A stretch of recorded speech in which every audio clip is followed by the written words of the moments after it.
भारत इतना कमजोर था कि जिसका मन करता था वो इंडिया में आ जाता था? क्या भारत असहाय था? क्या हिंदुस्तान इतना कमजोर था, इतना असहाय था, इतना लाचार था, जिसका कोई मालिक नहीं था, जो चाहे उसे हाँक के ले जाए, जैसे एक असहाय गाय को? क्या हिंदुस्तान की ऐसी हालत थी भी तो क्यों थी? सबसे बड़ा सवाल है कि अगर हिंदुस्तान की हालत ऐसी थी तो क्यों थी?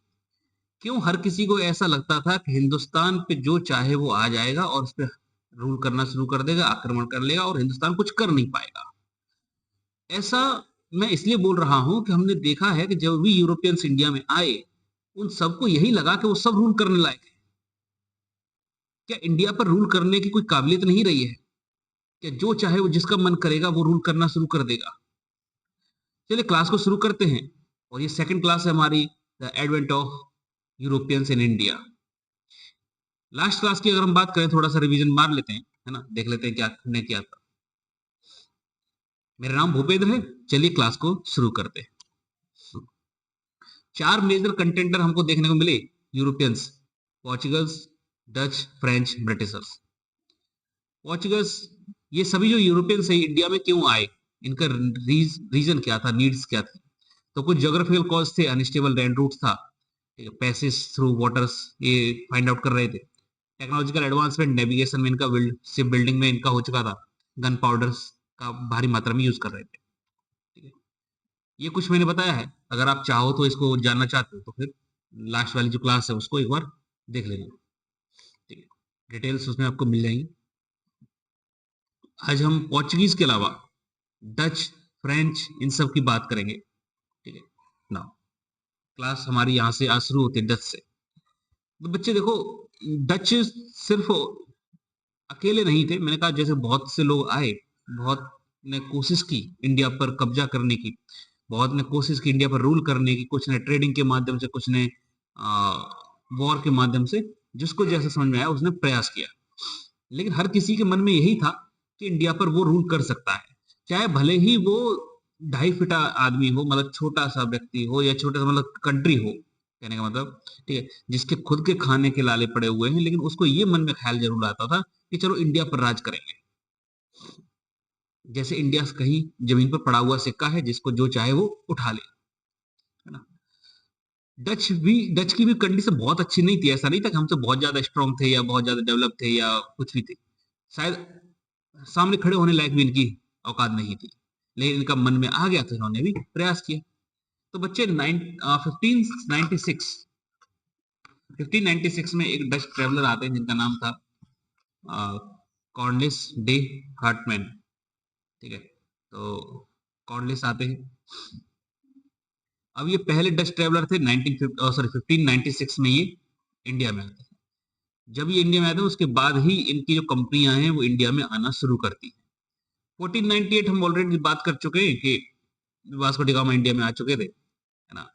और 1510 तक पूरा एस्टेब्लिशमेंट पोर्चुगीज का यहाँ पे हो चुका था। ये लगभग 100 साल पीछे चल रहे थे। ठीक है, तो Dutch east India company form होती है 1602 में, और ये इंडिया में क्या होता है, इनको बोला जाता है कि आप जाइए और जैसे इंडोनेशिया है, इंडोनेशियन आर्को आर्चिपेलागो है, ठीक है, ये स्पाइस आइलैंड है, इन पर जाकर आप ट्रेड करिए, क्योंकि उस समय स्पाइसेस थे, उनकी मात्रा, उनकी डिमांड बहुत ज्यादा थी और वो यहीं से सप्लाई होते थे। यूजुअली इनका इंटरेस्ट इंडिया में नहीं था। डच का इंटरेस्ट इंडिया में नहीं था। बेसिकली ये चाहते थे कि इंडोनेशियन आर्चिपेलागो, मलाया स्ट्रेट्स, इन एरिया पर कब्जा किया जाए, ठीक है, ट्रेड किया जाए। लेकिन इंडिया पर मन इसलिए बन जाता है कि वो सब कर रहे थे, तो उन्होंने कहा चलो हम भी कर लेते हैं। इनका मन ये था कि चलो सब कर रहे हैं तो हम भी कर लेते हैं, सब जब सब फैक्ट्री स्टैब्लिश कर रहे हैं तो हम भी कर लेते हैं, जब सब इंडिया पर रूल कर सकते हैं तो हम भी कर लेंगे। तो ये बेचारे नकल के चक्कर में फंस गए। ठीक है, डच पार्लियामेंट ने डच ईस्ट इंडिया कंपनी, देखो जैसे डच ईस्ट इंडिया कंपनी है वैसे फ्रेंच ईस्ट इंडिया कंपनी है, वैसे ही ब्रिटिश ईस्ट इंडिया कंपनी है, ये सब ईस्ट इंडिया कंपनी। अब ईस्ट इंडिया कंपनी का कारण ये है कि इनको बोला गया कि आप ईस्टर्न वर्ल्ड में जाएंगे। ईस्टर्न वर्ल्ड में मतलब, कहने का मतलब ये है कि जहां पर ये है डच है उससे ईस्ट में। और बेसिकली सबकी कंपनी, सबकी पार्लियामेंट ने उनको अलग अलग पॉइंट्स दे रखे थे कि आप इससे ईस्ट में जाएंगे। जैसे ब्रिटिश ईस्ट इंडिया कंपनी को बोल रखा था कि आप केप ऑफ गुड होप से ईस्ट में ट्रेड करेंगे, जाके वहां पे अपना इस्टेब्लिशमेंट करेंगे, वो सीन था। तो डच पार्लियामेंट ने इनको चार्टर दे रखा था कि आप किसी से भी लड़ाई कर सकते हो, किसी के भी साथ शांति कर सकते हो, ठीक है, कोई भी बिल्ड फोर्ट्रेस को बिल्ड कर सकते हो, किला बना सकते हो, किसी की जमीन को एक्वायर कर सकते हो, ये सारी पावर्स इन्होंने दे रखी है। हालांकि इतनी पावर खुद डच पार्लियामेंट के पास नहीं थी कि वो किसी के भी कंट्री में जाके उसको हमला कर ले, लेकिन उन्होंने डच ईस्ट इंडिया कंपनी को खुद बोल रखा था कि जाओ, हमारी तरफ से पूरी छूट है, जो करना है करो जाके, ठीक है। डच फैक्ट्री इंडिया में स्टेब्लिश होती है 1605 में। कब स्टेब्लिश होती है? 1605 में। कहां पर? मसूलीपट्टनम। अब ये फेमस जगह है, यहाँ पर फ्रेंच भी स्टेब्लिश होते हैं, यहाँ पर ब्रिटिशर्स भी स्टेब्लिश होते हैं, यहाँ पर पोर्चुगीज भी स्टेब्लिश होते हैं, डच भी स्टेब्लिश होते हैं, ठीक है। तो 1605 डच की पहली फैक्ट्री स्टेब्लिश होती है मसूलीपट्टनम में। ये कहाँ है? आंध्र प्रदेश। सेकंड फैक्ट्री ये निजामापट्टनम में स्टेब्लिश करते हैं, जिसको हम दूसरे नाम से जानते हैं पेटापोली। 1606 में सेकंड फैक्ट्री स्टेब्लिश करते हैं पेटापोली, ठीक है। 1610 में एक ट्रीटी साइन करते हैं with the king Chandragiri, Chandragiri के साथ ये अपनी ट्रीटी साइन करते हैं और हेडक्वार्टर स्टेब्लिश करते हैं एट द पुलिकट। आपसे वन वर्ड क्वेश्चन ये पूछा जा सकता है कि डचेस का हेडक्वार्टर कहाँ था, डचेस की फर्स्ट फैक्ट्री कहाँ स्टेब्लिश हुई थी, ठीक है, तो वो पूछा जा सकता है। चंद्रगिरी राजा थे, उनके साथ ये एग्रीमेंट साइन होता है और हेडक्वार्टर स्टेब्लिश करते हैं पुलिकट में, ठीक है। और यहाँ पर ये गोल्ड कॉइन्स बनाने शुरू करते हैं, मिंट करना शुरू करते हैं गोल्ड कॉइन्स। देखो, जब भी करेंसी प्रिंट की जाती है तो उसको प्रिंटिंग बोलते हैं, जब गोल्ड कॉइन बनाए जाते हैं उसको मिंटिंग बोलते हैं। तो प्रिंटिंग और मिंटिंग में थोड़ा सा अंतर है। कॉइन्स की हमेशा होती है मिंटिंग और करेंसी की होती है प्रिंटिंग, ठीक है। गोल्ड कॉइन्स बनाना शुरू करते हैं, है ना। तो इसका मतलब ये काफी हैवी प्रेजेंस इनकी यहाँ पे डच की हो चुकी है, जिनको बोला जाता है पैगोडाज। तो ध्यान रखना, कभी पूछ लिया जाए पैगोडाज किसे कहा जाता है तो याद रखना गोल्ड कॉइन्स, असरफी, पैगोडाज, ठीक है, मुद्राएं, ये सब चीजें क्या है? गोल्ड कॉइन्स हमारे, स्वर्ण मुद्राएं। First Dutch company in Bengal, तो बंगाल में इनका एस्टेब्लिशमेंट होता है एट द पीपली 1627 और चिंसौरा 1635, ठीक है, चिंसौरा 1635 में ये एस्टेब्लिशमेंट होता है, ठीक है। तो ये कुछ एस्टेब्लिशमेंट थे। अब देखो, इस किसी को कोई समस्या नहीं थी, तुम्हें याद होगा 1600 के समथिंग ब्रिटिशर्स भी इंडिया में आ जाते हैं, ब्रिटिशर्स भी इंडिया में आते हैं, और उनके बाद आते हैं 1667 में फ्रेंच आते हैं। तो जब तक डच यहाँ पर आए थे तब तक एक ही इनके पास कंटेंटर था, वो था पोर्चुगीज, ठीक है, वो थे पोर्चुगीज। तो 1632 जैसा मैंने बताया था आपको पोर्चुगीज के टाइम पे कि हुगली में इनका वॉर होता है और पोर्चुगीज एक तरीके से हार जाते हैं। तो कुल मिलाकर 1635 के आसपास ये अकेले मतलब इंडिपेंडेंट थे कि भाई इनके ऊपर किसी ने कोई अभी तक प्रतिबंध नहीं लगाया था और ये खुलकर काम कर रहे थे।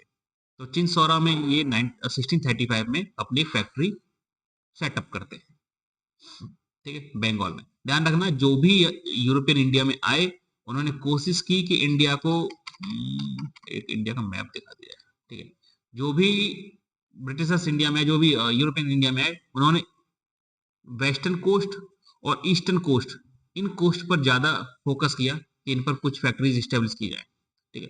इसी सिलसिले में ये गुजरात को भी कवर करते हैं और यहाँ पे बंगाल को भी कवर करते हैं। तो बेसिकली मेन अट्रैक्शन जो था वो ये कोस्टल एरियाज थे, क्योंकि ट्रेडिंग सेंटर बन गए थे, ट्रेड करने के लिए आपको इनकी जरूरत थी। मेन लैंड से इनका कोई खास ज्यादा वास्ता था भी नहीं, है ना, उसमें इनको कुछ बेनिफिट नजर भी नहीं आया। वो तो बेनिफिट बाद में चल के ब्रिटिशर्स और फ्रेंच को नजर आया जब इन्होंने ज्यादा एक्स्ट्रा दिमाग लगा दिया, ठीक है।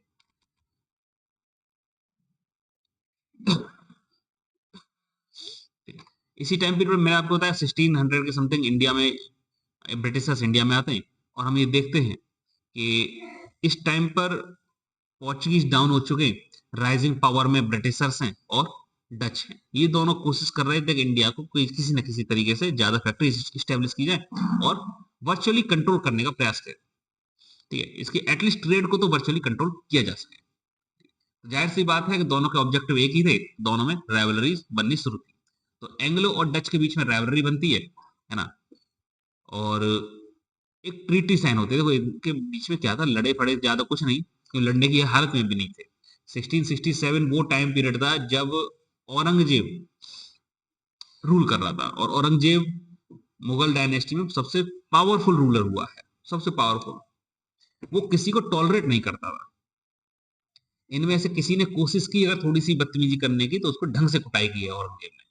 तो इनको समझ में आ गया कि यार हम नहीं लड़ पाएंगे, और आपस में भी लड़ने से कोई फायदा नहीं है, लेट्स साइन द ट्रीटी। तो सॉरी 1759 में बैटल ऑफ बेदारा होता है। यहाँ पे दोनों थोड़ा बहुत लड़ने का प्रयास करते हैं, लेकिन ऐसा कुछ खास लड़ नहीं पाते। ठीक है, अब ध्यान रखना, बैटल ऑफ बेदारा को बैटल ऑफ हुगली भी बोला जाता है।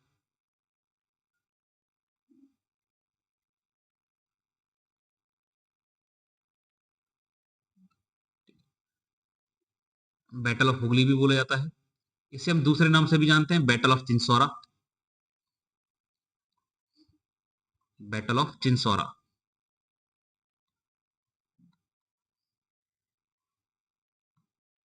ठीक है, बैटल ऑफ चिंसौरा।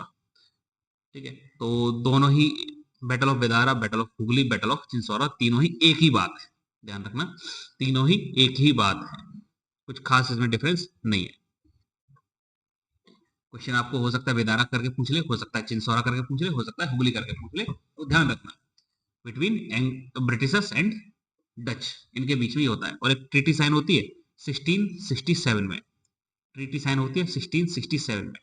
और एक ट्रीटी क्या बोलती है, ये ट्रीटी बोलती है कि भैया इंडिया से, ठीक है, इंडिया पर जो रूल करेगा, इंडिया में जो ट्रेड करेगा, बेसिकली रूल की बात नहीं करेंगे, ट्रेड करेंगे वो ब्रिटिशर्स करेंगे, और इंडोनेशिया पर ट्रेड करेंगे वो डच करेंगे। तो डच अपना इंटरेस्ट शिफ्ट करके इंडोनेशिया चले जाते हैं, जैसे पोर्चुगीज अपना इंटरेस्ट शिफ्ट करके ब्राजील चले गए थे, वैसे ही डच अपना इंटरेस्ट शिफ्ट करके इंडोनेशिया चले जाते हैं। क्योंकि मेन उनका ऑब्जेक्टिव क्या था, मैंने आपको क्या बताया था, मैंने आपको बताया था बच्चे कि उनका मेन ऑब्जेक्टिव इंडिया कभी नहीं था।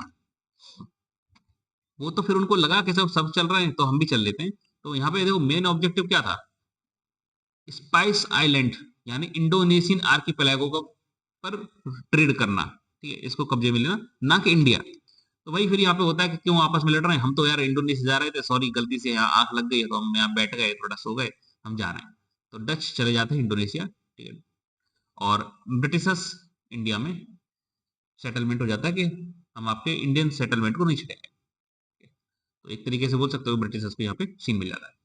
अच्छा, इस टाइम पीरियड पर मैंने आपको बताया था बच्चे, फ्रेंच भी आ चुके थे, फ्रेंच का भी थोड़ा सा आगमन हो चुका था। 1667 में फ्रेंच भी आ गए थे। ये तो ब्रिटिशर्स के साथ सेटलमेंट हो गया। अब नए जो कंटेंटर आए, नया जो प्लेयर आया है फ्रेंच, उसकी भी राइवलरी थोड़ी डच सेटलमेंट के साथ देखने को मिलती है। तो क्या होता है, पौंडीचेरी कैप्चर कर लिया जाता है। ठीक है, जो डच हैं ये पौंडीचेरी को कैप्चर कर लेते हैं, किससे, फ्रेंच से। तो फ्रेंच, पौंडीचेरी किसके पास था, फ्रेंच के पास था, है ना। 1693 में डच जो इंडिया में रह गए थे, है ना, इंडिया में जो थे, वो फ्रेंच के द्वारा, फ्रेंच का जो पौंडीचेरी है उसको कैप्चर कर लेते हैं। फिर दोनों के बीच में एक ट्रीटी साइन होती है, जिसे हम बोलते हैं treaty of Ryswick. Treaty of Ryswick sign होती है, और ये बोलती है कि भैया देखो ऐसा है, पौंडीचेरी तुम ले लो, हम तो इंडोनेशिया जा रहे थे, हम तो यार सॉरी गलती से यहाँ पे थोड़ा सा फिर से नीयत बिगड़ गई, उसके लिए माफी चाहते हैं, बाकी हम जा रहे हैं। तो कुल मिला के बात यहाँ पे समझो कि एंग्लो और फ्रेंच के साथ ट्रीटी साइन हो जाती है। एंग्लो के साथ साइन होती है, उसे हम बोलते हैं उसे वो 1667 में ट्रीटी साइन होती है, और फ्रेंच के साथ जो साइन होती है उसे ट्रीटी ऑफ रिस्क बोला जाता है। दोनों में ये बोला गया कि ठीक है, इंडिया पर डच ट्रेड नहीं करेंगे, डच रूल नहीं करेंगे, डच सेटलमेंट नहीं बनाएंगे अब नए, है ना। तो डच सिर्फ इंडोनेशिया जाएंगे, और इंडोनेशिया में कोई इनको डिस्टर्ब नहीं करेगा, ना ही ब्रिटिश डिस्टर्ब करेंगे, ना ही फ्रेंच डिस्टर्ब करेंगे। ठीक है, और इंडिया में ये डच इन दोनों में से किसी को डिस्टर्ब नहीं करेंगे। तो यहाँ से ये समझ लो कि डच का चैप्टर खत्म हो जाता है, डच का जो इंटरेस्ट था वो यहाँ से खत्म हो जाता है। ठीक है, एक छोटा सा प्लेयर है, हालांकि उसका कुछ ज्यादा रोल है नहीं, तो एक ही स्लाइड में उसको निपटा देंगे। डेन्स यानी डेनमार्क, ठीक है। जब डेनमार्क के जो लोग हैं उन्हें डेन्स बोला जाता है, तो ये इंडिया में आते हैं और इनको भी वही सबको गर्लफ्रेंड में होती है कि चलो इंडिया खाली जगह है, यहाँ पे कब्जा करेंगे चल के। ट्रेडिंग आउटपोस्ट स्टेब्लिश करते हैं 1620 में। कहां पर? ट्रैंक्विबार नियर तंजोर में, ठीक है। तंजोर फेमस जगह है, ध्यान रखना। तो यहाँ पर ये अपनी पहला आउटपोस्ट क्रिएट करते हैं। 1755 फेडरिक नगर स्टेब्लिश करते हैं। देखो नगर तो इंडियन शब्द है और फेडरिक इनका अपना खुद का लेकर आए, तो फेडरिक नगर स्टेब्लिश करते हैं एट सीरमपुर बंगाल में, ठीक है। तो ये ठीक जा रहे थे अपना, ठीक ठीक अपना काम कर रहे थे 1755। आप ये समझो कि 1756 में एक बैटल हुआ था, बैटल ऑफ प्लासी, उससे पहले वाला टाइम पीरियड, ठीक है। ये ठीक जा रहे थे, इनसे किसी को कोई डिस्टरबेंस भी नहीं था। ये अपना जो धीमे धीमे जो दीमक की तरह लगे थे, है ना। लेकिन समस्या ये हो जाती है कि इनकी जो कंपनी है, डेनिश कंपनी, है ना, तो वो बैंकरप्ट हो जाती है। और जब बैंकरप्ट हो जाती है तो फिर ये सोचते हैं कि इंडिया में कब्जा ही किससे करोगे जब पैसे ही ना हो, ठीक है। तो 1777 में ये भी अपने पूरे बिस्तर बंद करते हैं और इंडिया से बाहर निकल जाते हैं। तो बेसिकली डेंस का कुछ खास इसमें वो नहीं था, कैसे कहते हो, कुछ खास इन्वॉल्वमेंट हमको देखने को नहीं मिलता, कुछ इम्पैक्टफुल इन्वॉल्वमेंट देखने को नहीं मिलता है। ये स्ट्रॉन्ग कंटेंटर भी देखने को नहीं मिलते हैं। इसलिए मैंने जब कंटेंटर की लिस्ट बनाई यहाँ पे फर्स्ट पेज पर, तो मैंने इन्हें कंटेंटर माना भी नहीं था, ठीक है। डेन्स को मैंने कहीं कंटेंटर नहीं माना, मैंने पोर्चुगीज, डच, फ्रेंच और ब्रिटिशर्स को कंटेंटर माना था। तो ये कुछ रीजन थे, ठीक है। इसके बाद आते हैं फ्रेंच, ध्यान रखना फ्रेंच। ये स्ट्रॉन्ग कंटेंटर थे, ये मन बनाकर आए थे कि हमको कुछ रूल करना है, कुछ खुरापात करनी है, ठीक है। तो फ्रेंच ट्रेडिंग कंपनी स्टेब्लिश होती है 1664 में। कब स्टेब्लिश होती है? 1664 में, बाय द लुइस फोर्थ, ठीक है। तो लुइस फोर्थ इसको लाइसेंस ग्रांट करते हैं और बोलते हैं कि आप इंडिया और ईस्ट इंडीज में जाके ट्रेड कर सकते हो। देखो लाइसेंस ग्रांट करने का मतलब या मोनोपोली ग्रांट करने का मतलब इतना होता है कि फ्रेंच की अब और कोई कंपनी, फ्रेंच में ऐसा नहीं था कि सिर्फ एक ही कंपनी बनी होगी या ब्रिटेन में सिर्फ एक कंपनी बनी होगी। बस उन्होंने ये बोल दिया कि east India company of British या फ्रेंच ट्रेडिंग कंपनी ये इंडिया और ईस्ट इंडीज में काम करेगी। अगर फ्रेंच के राजा ने ये बोल दिया तो इसका मतलब होगा फ्रेंच की और कोई कंपनी इंडिया और ईस्ट इंडिया का में काम नहीं करेगी। इसका ये मतलब नहीं कोई और यूरोपियन कंपनी नहीं आएगी, फ्रेंच की नहीं आएगी और बाकी कहीं की भी आ सकती है। 1667 में पहली फ्रेंच कंपनी स्टेब्लिश होती है सूरत में। तो मैंने आपको पता लगा कि 1667 तक इनका प्रेजेंस इंडिया में शुरू हो जाता है, ठीक है।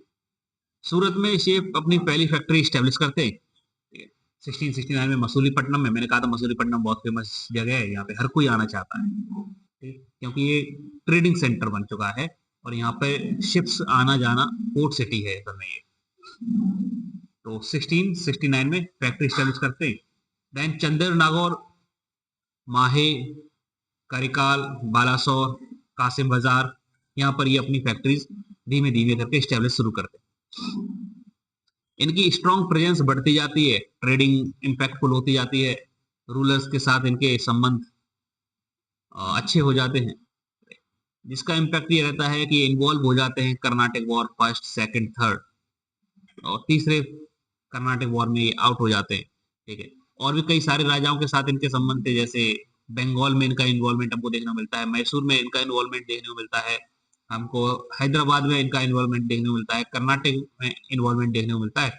तो कहने का मतलब ये है पूरे भारत में जो भी स्ट्रॉन्ग राजा उस समय हुआ करते थे उन सब के साथ इनका इन्वॉल्वमेंट था। तो काफी स्ट्रॉन्ग प्रेजेंस होने के बावजूद कर्नाटक वॉर थर्ड ये डिसाइसिव बैटल रहता है कि ब्रिटिशर्स अब इंडिया में, सॉरी फ्रेंच अब इंडिया में बहुत लंबे समय तक रूल नहीं करेंगे, दे हैव टू गो, इन्हें जाना पड़ेगा, ठीक है। क्योंकि फ्रेंच पर हम ऑलरेडी कर्नाटक वॉर में बात कर चुके हैं, मैसूर वॉर में बात कर चुके हैं, तो इस पर हम डिटेल में बात नहीं करेंगे। इन पर डिटेल में अगर जानना है तो फिर आप इन वॉर्स को देख लेना, ठीक है।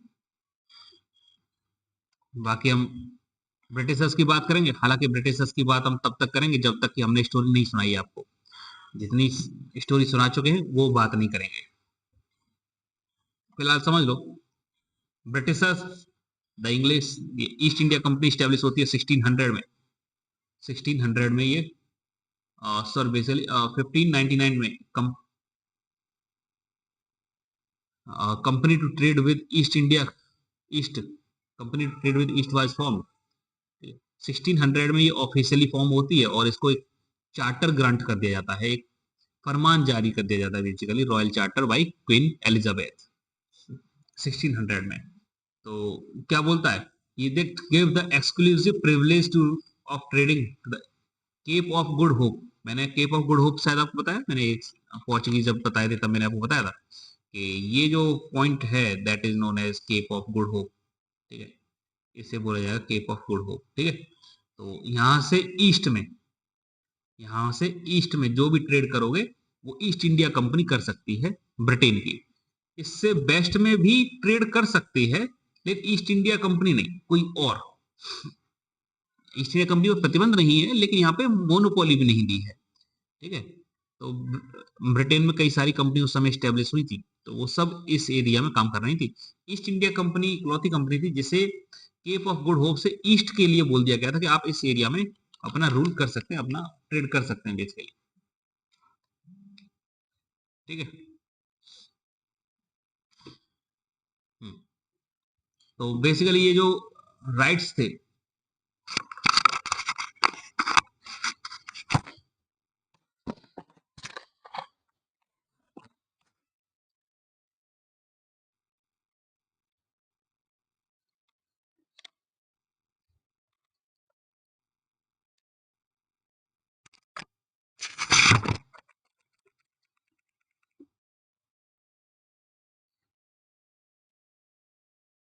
ठीक है, तो बेसिकली ये जो राइट्स थे, ये राइट्स दे दिए जाते हैं बच्चे 15 ईयर्स के लिए।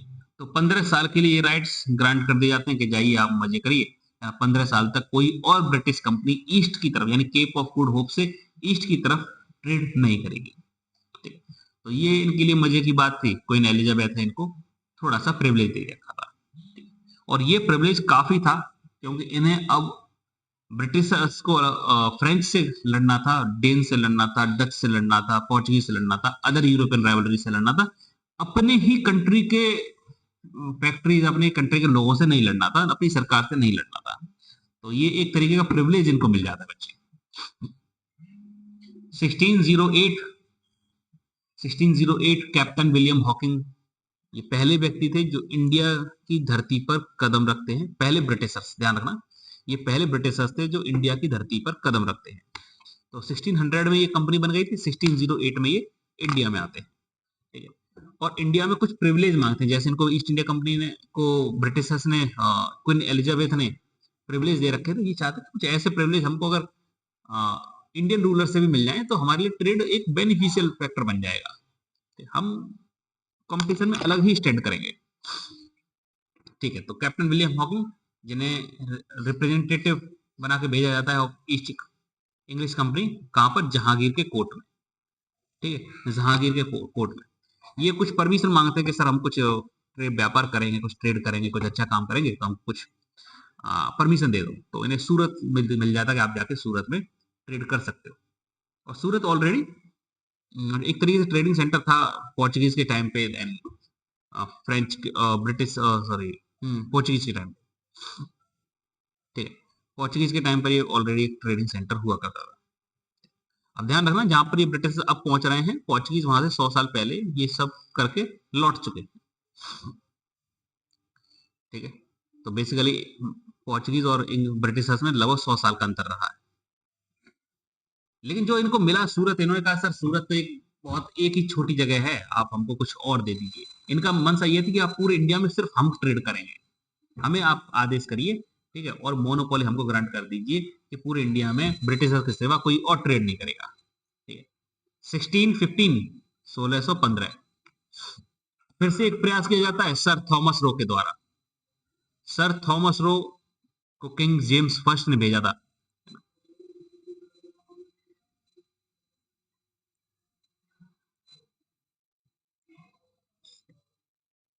ठीक है, थॉमस रो को किंग जेम्स फर्स्ट ने भेजा था as ambassador to Jahangir court.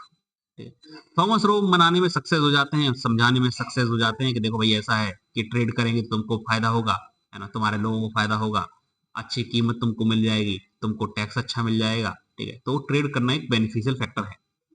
और ये बात से फिर जहांगीर एग्री कर जाते हैं कि हाँ भाई तुम बात तो ठीक कह रहे हो, है ना, ठीक है, तो क्या चाहिए, तो आप एक काम करो, पूरे मुगल जहां भी मुगल टेरिटरी है वहां पर आप कहीं भी फैक्ट्री स्टैब्लिश कर सकते हो, कोई दिक्कत नहीं है, ठीक। तो थॉमस रो सक्सेस हो जाते हैं, पूरे मुगल एम्पायर में फैक्ट्री स्टैब्लिश करने का लाइसेंस उनको मिल जाता है। 1632 सुल्तान ऑफ गोलकोंडा को ये मना लेते हैं और golden Farman Sultan of Golconda issue करते हैं और बोलते हैं कि आप गोलकोंडा फोर्ट पर फ्री ट्रेड कर सकते हो, ठीक है। तो फ्री वाला चस्का है वो फिर यहाँ से लगना शुरू हो जाता है, फिर इनको हर चीज फ्री की चाहिए होती है। 1651 ह्यू में ये अपनी फैक्ट्री स्टेब्लिश करते हैं बंगाल में, ठीक है। 1662 किंग चार्ल्स सेकंड ये बॉम्बे रिसीव करते हैं एज ए डॉरी। तो मैंने आपको बताया था जब पोर्चुगीज बताया था कि उन्हें दहेज में बॉम्बे दे दिया जाता है, तो बॉम्बे उनको बिना कब्जा किए ही एक तरीके से पूरा बॉम्बे ही दहेज में मिल गया, यानी उसके एक तरीके से सोल रूलर हो गए, ठीक है। तो एक ये सीन हो जाता है कि इनको टेरिटरी का चस्का यहाँ से लगना शुरू होता है कि फिर इनको समझ में आता है कि किराए की जमीन पर ट्रेड करना और खुद की जमीन पर ट्रेड करने में कितना अंतर होता है। इनको थोड़ा सा ये लगने लगा कि यार ये जो राजा हैं, ये जो मुगल्स मुगल्स हैं, है ना, ये सब मूर्ख हैं, है ना, इनसे जो मांगो दे देते हैं। ये बार्गेन भी नहीं करते, हम थोड़ी बहुत बदतमीजी कर देते तो ये जेल जाते हैं, ये कुछ बोलते भी नहीं। और ऐसा इनके मन में फितूर बैठ गया कि अब इंडिया उतना पावरफुल नहीं है जितना कहा जाता था, कहानियां कही जाती थी, है ना। तो इनके मन में फितूर बैठ गया कि चलो यार हटाओ मुगल फोर्स, हम राज करेंगे, चल गए, है ना। ये करते हैं बदतमीजी, ठीक है। और किसके साथ, बंगाल में बदतमीजी कर देते हैं, है ना। और उस समय औरंगजेब रूलर हुआ करता था, मैंने बताया था औरंगजेब सुनता नहीं था किसी की। तो 1680 में ये जैसे ही बदतमीजी करते हैं, तुरंत मुगल रूलर औरंगजेब अपना एक गवर्नर भेजते हैं जिसे बोलते हैं शाइस्ता खान, ठीक है। और ब्रिटिशर्स की तरफ से थे, मैं नाम लिख देता हूं अगर याद रह जाए तो।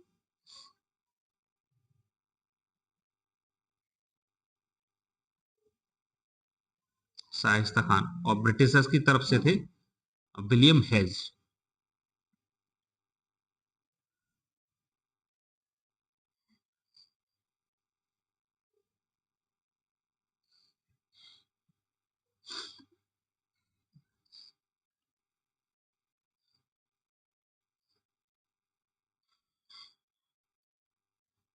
ठीक है। देखो 1680 में औरंगजेब क्या करते हैं कि एक फरमान इशू कर देते हैं और बोलते हैं कि देखो भाई ऐसा है कि जो कंपनी है, ठीक है, ये इसका कस्टम फ्री, इससे कस्टम नहीं लिया जाएगा सिवाय सूरत के। पूरे मुगल टेरिटरी में जहां भी ट्रेड करेंगे उनसे टैक्स नहीं लिया जाएगा, ठीक है। तो अब बच्चे होता क्या है, हम्म, तो इन्हें लगा कि यार 1680 में इनको लगा कि यार औरंगजेब इतना कमजोर है, इतना वैसा है यार जो इतनी जल्दी बात मान जाता है, तो उन्होंने औरंगजेब को कम आंक लिया, है ना। 1686 में ये मुगल टेरिटरी पे कब्जा कर लेते हैं एक बार, है ना? एक थोड़ा सा प्रयास करते हैं कि यार सब इतने ही कमजोर हैं, जिससे जो मांगो दे ही देता है ना। तो इन्होंने औरंगजेब को थोड़ा सा मिस कैलकुलेट कर लिया, उसकी पावर्स को, उसके जील को, ये कर देते हैं बदतमीजी। और Shaista Khan versus William hedge एक वॉर होता है ना। औरंगजेब इसमें इन्वॉल्व होता है। औरंगजेब बोलता है कि ब्रिटिशर्स को, जो भी ईस्ट इंडिया कंपनी वाले हैं, इन सब के फरमान पहले तो रद्द करो, हमने जो 1680 में जो इनको कंसेशन दिया था ये सबसे पहले खत्म करो, और सबको पहले मारो, गिरा गिरा के जमीन पे मारो, है ना, और सबको बाहर भेजो, भगाओ यहाँ से सबको, ठीक है। तो 1686 में हुगली एक जगह है, मैंने आपको बताया था हुगली, ठीक है। तो हुगली में ब्रिटिशर्स को हार का सामना करना पड़ता है, इनकी कुटाई की जाती है, फिर ब्रिटिशर्स सीधे पैरों पर गिर जाते हैं, बोलते हैं sir sir sir sorry sorry गलती हो गई, हमको यार किसी ने भड़का दिया था, है ना, हमारी ऐसी कोई मंशा थी नहीं, देन फिर औरंगजेब मान जाता है। अच्छा, औरंगजेब इस मामले में ठीक था। औरंगजेब के साथ बदतमीजी की, औरंगजेब ने इनको ढंग से कुटवाया शाइस्ता खान के थ्रू, ठीक है। फिर ये पैरों पर गिर जाते हैं, औरंगजेब इनको माफ भी कर देता है। कारण था कि ये अच्छा पैसा दे रहे थे, अच्छा इन इकोनॉमी जनरेट कर रहे थे, तो ठीक है मान जाता। कहता देखो औकात में रहना, शांति से रहना, है ना, तुम अगर देर से बदतमीजी करोगे हम फिर कूटेंगे तुमको, तो साइड से कोने में पड़े रहो और जो काम के लिए आए हो बस वही ट्रेडिंग करो, रूल करने का काम हमारा है, वो हम अच्छी तरह जानते हैं। ब्रिटिशर्स को ये समझ में आ गया कि यार ये टाइम सही नहीं है, ये बदतमीजी करने का टाइम सही नहीं है, सही टाइम का इंतजार करो, सही समय का इंतजार करो। इसी तरीके से फ्रेंच भी शांत हो बैठ गए थे कि सही समय का इंतजार करेंगे, जब सेंट्रल अथॉरिटी वीक होंगी, जब रूलर वीक होंगे, तब कुछ खुरापात अगर मन बनेगा तो करेंगे, लेकिन अभी फिलहाल के लिए सिर्फ ट्रेडिंग पर सीमित रहो। तो बेसिकली औरंगजेब की ये था कि उन्होंने कर दिया, ठीक है। फिर उन्होंने बोला कि सर आपने माफ तो कर ही दिया, हमको थोड़ा सा वो कंसेशन भी दे दो, तो औरंगजेब ने मना कर दिया कि नहीं, इतने भी मूर्ख हम नहीं है, है ना, तुमको कंसेशन में तो उसी पैसे से तुम हमसे लड़ोगे तो कंसेशन तो नहीं मिलेगा, कंपटीशन करो। 1717 में फर्रुखशियार आता है और फर्रुखशियार ब्रिटिश ईस्ट इंडिया कंपनी को फरमान जारी कर देता है, ठीक है। और ये फरमान जारी करता है सिर्फ बंगाल के लिए, ध्यान रखना, ये फरमान जारी करता है सिर्फ बंगाल के लिए, पूरे उसके लिए नहीं करता है, सिर्फ बंगाल के लिए जारी करता है। और फिर यहाँ से जो फरमान है ये कारण बनता है बंगाल में डिस्टरबेंस का, बैटल ऑफ प्लासी का, बैटल ऑफ बक्सर का, ठीक है। तो दैट्स अबाउट द ब्रिटिश, और यहाँ से ब्रिटिश रूल शुरू होता है। तो पोर्चुगीज आए कैसे कोलैप्स कर गए, डच आए कैसे कोलैप्स कर गए, फ्रेंच आए कैसे कोलैप्स कर गए, ये सब हमने देखा।